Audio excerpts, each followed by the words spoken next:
নমস্কার বন্ধুরা, stock market এডুকেশনে আপনাদের স্বাগত। আজকে জুন মাসের প্রথম দিন, প্রথম ট্রেডিং দিন।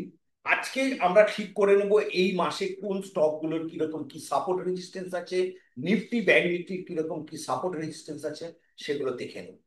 আজকে Nifty 34 point plus, bank Nifty 153 point, 34 point minus, bank Nifty 153 point plus. এইখানে দাঁড়িয়ে এখন কি হবে?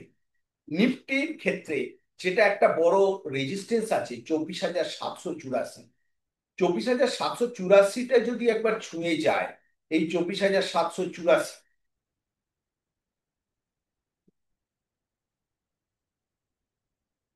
এই জায়গাটা একটা নিফটি এর ক্ষেত্রে খুব বড় সাপোর্ট বা রেজিস্ট্যান্সের কাজ করবে।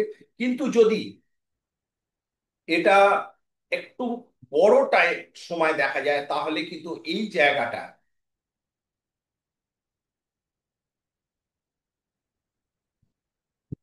এটা কিন্তু নিফটির ক্ষেত্রে একটা স্ট্রং সাপোর্টের কাজ করবে। আমরা বিভিন্ন সময় বিভিন্ন ভাবে আমরা দেখেছি যে এই সমস্ত প্রাইস ফিগার গুলো চলতে আসে কেন। এবারে সেটার কারণ হচ্ছে যে এইখানে দাঁড়িয়ে নিফটির একটা কন্টিনিউয়াস যতবারই ওপরে উঠছে একটা রিজেকশন আছে। সুতরাং এই নিচের যে সাপোর্টটা যেটা আমরা বলছিলাম, যে এই নিচের সাপোর্টটাকে যদি নিফটি নিতে না পারে তাহলে কিন্তু নিফটি সার্টেন এই জায়গাটাতে চলে আসবে। এরপরে আমাদের আসছে ব্যাংক নিফটির ক্ষেত্রে। ব্যাংক নিফটি কিন্তু প্রায় আবার লাইফ টাইম হাই এর কাছে এগোচ্ছে, অনেক ওপরে আছে।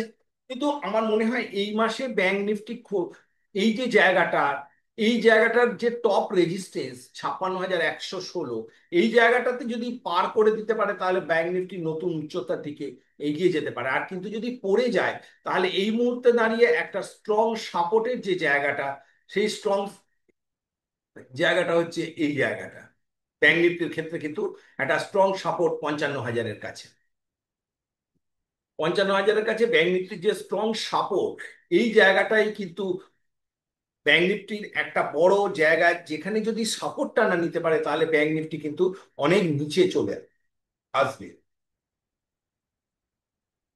এবারে আমরা আসছি বিভিন্ন স্টকের ক্ষেত্রে।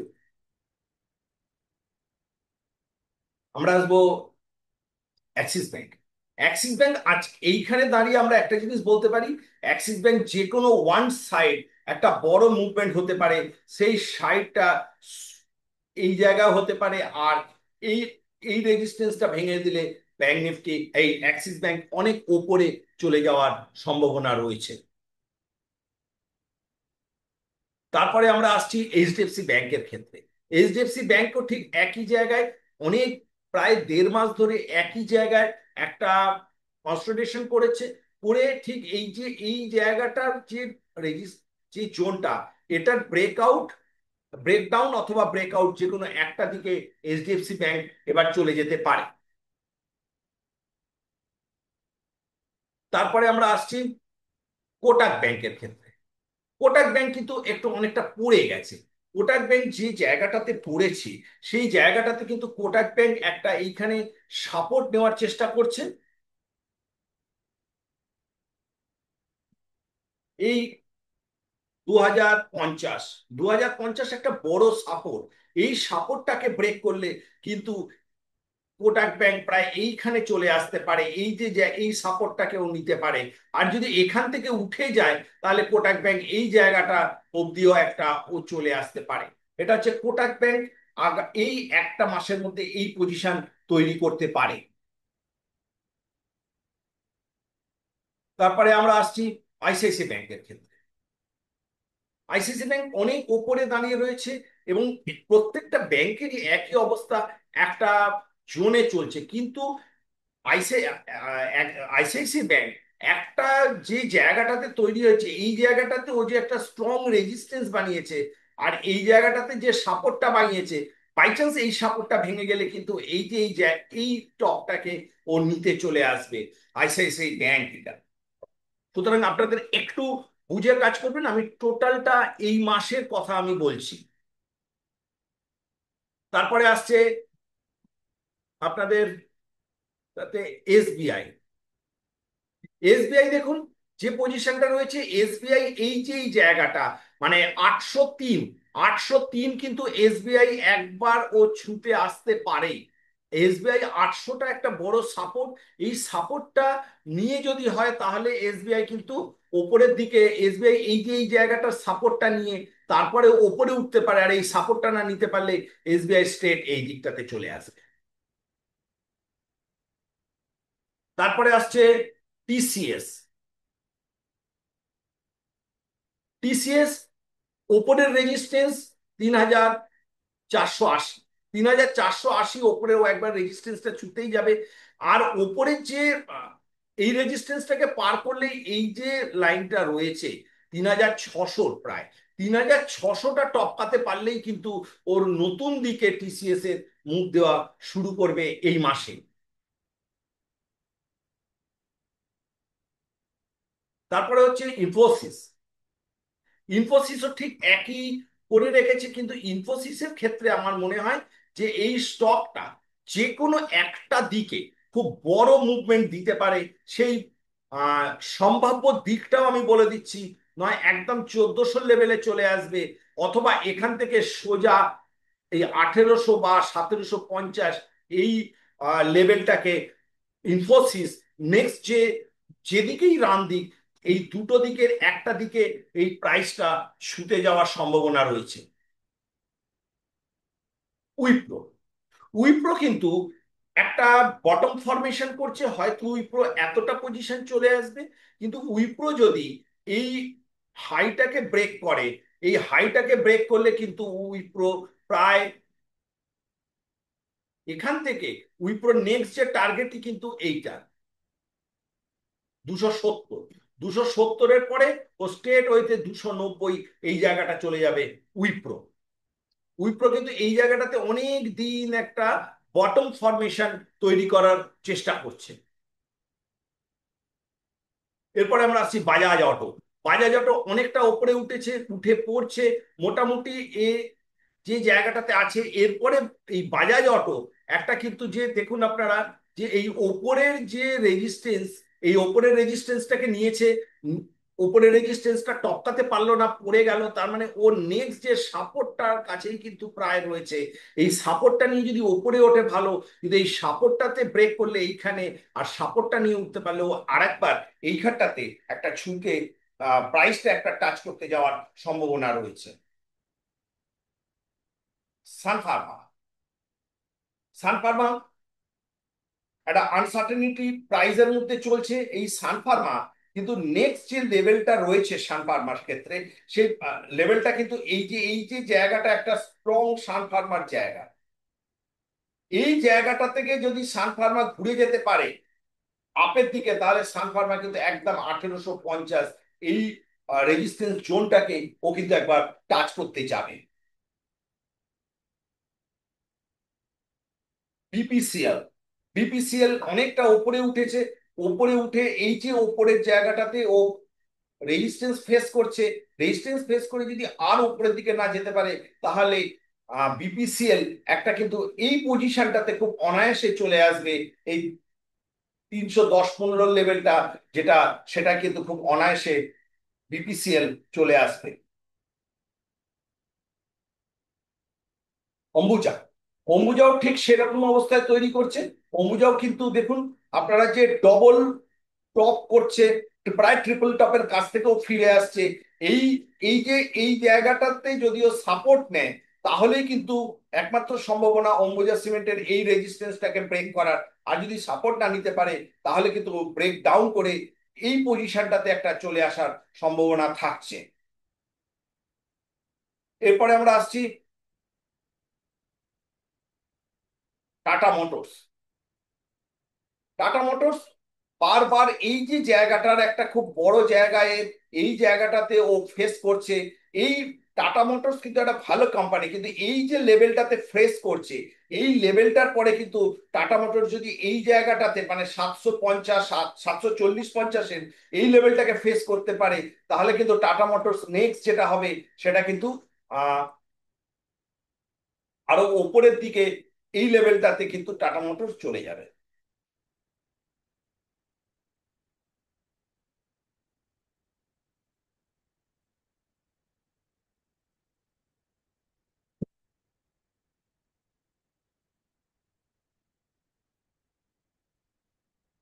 এরপরে আসছে আমার রিলায়েন্স।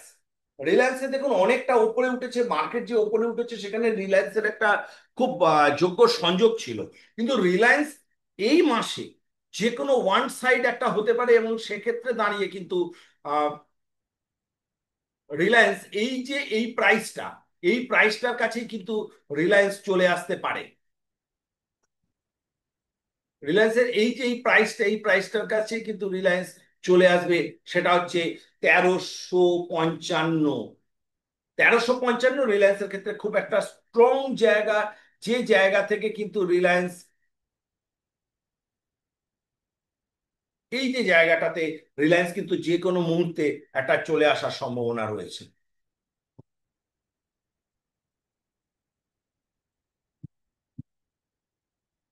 আর হাল মুভিং, হাল, হ্যাল, হ্যালের নিয়ে অনেকের অনেক রকম বিবৃতি, হয়তো নিশ্চয়ই ও উপরে যাবে, প্রায় লাইফ টাইম হাইয়ের কাছাকাছি দাঁড়িয়ে রয়েছে। কিন্তু যদি লাইফ টাইম হাইয়ের কাছে যেতে পারে, তাহলে তার আগে কিন্তু এই মুহূর্তে ওকে দাঁড়িয়ে প্রায় 100 পয়েন্ট নিচে 4901 এই প্রাইসটাতে আসতে হবে।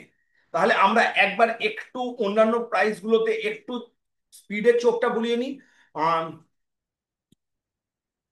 এর খুব একটা বড় মুভমেন্ট নেই। বিএল অবশ্যই 372 এই লেভেলটাতে বিএল অবশ্যই আসবে। হিন পেট্রো মোটামুটি এই নিচের যে জায়গাটা প্রায় 375-এর লেভেলটাতে হিন পেট্রো চলে আসবে। ইন্দাস টাওয়ার কিন্তু খুব একটা উঠতে পারছে না, কিন্তু এই যে সাপোর্টটা রয়েছে এই সাপোর্টটা ব্রেক করলে ইন্দাস টাওয়ার নিচে রয়েছে। আরভিএনএল, আরভিএনএল মোটামুটি অনেকটা উপরে উঠেছে, উঠে এই জায়গাটার সাপোর্ট কিন্তু আম, ওকে নিতেই হবে। এই জায়গাটাতে মানে 375-এর এই লেভেলটাতে কিন্তু একটা সাপোর্ট নেওয়ার জায়গা রয়েছে, সেই সাপোর্টটা অবশ্যই নিতে হবে।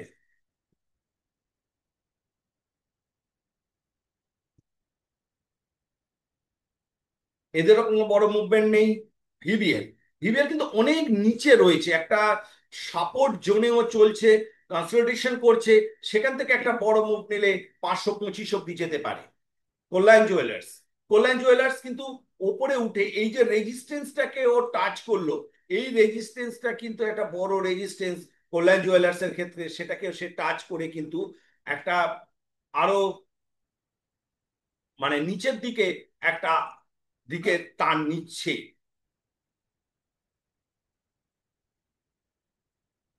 মতিলাল লাস্ট 2 মাসেই পুরো একদম বটম থেকে অনেকটা বেড়েছে।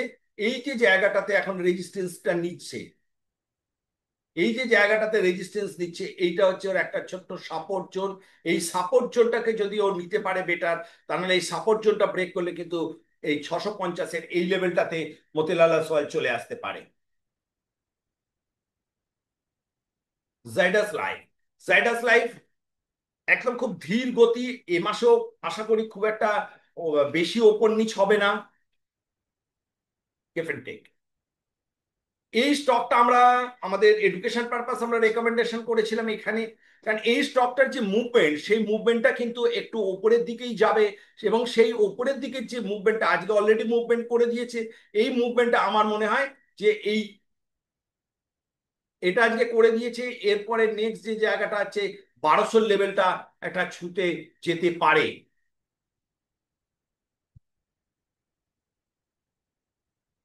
Ashok Leyland, Ashok Leyland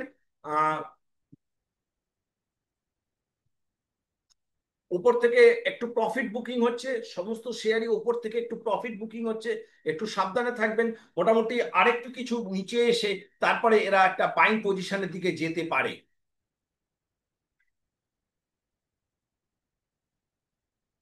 BDL অনেক ওপরে উঠে গেছে, বিডিএল এর কিন্তু এই জায়গাটাতে 1846 বিডিএল এর ক্ষেত্রে একটা বড় সাপোর্টের কাজ করছে।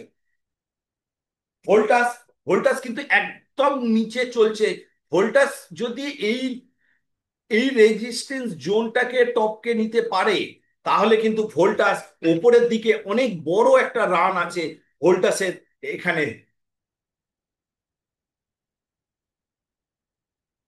সিডিএসএল আজ অলরেডি একটা বড় রান দিয়ে দিয়েছে।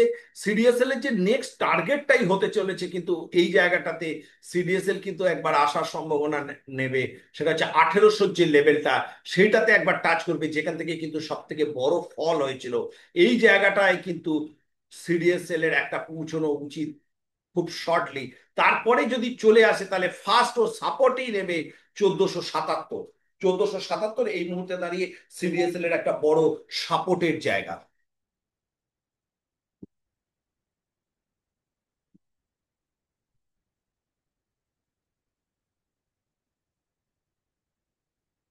টরেন্ট পাওয়ার, টরেন্ট পাওয়ার আজকে আমাদের এডুকেশন পারপাস বলা হয়েছিল।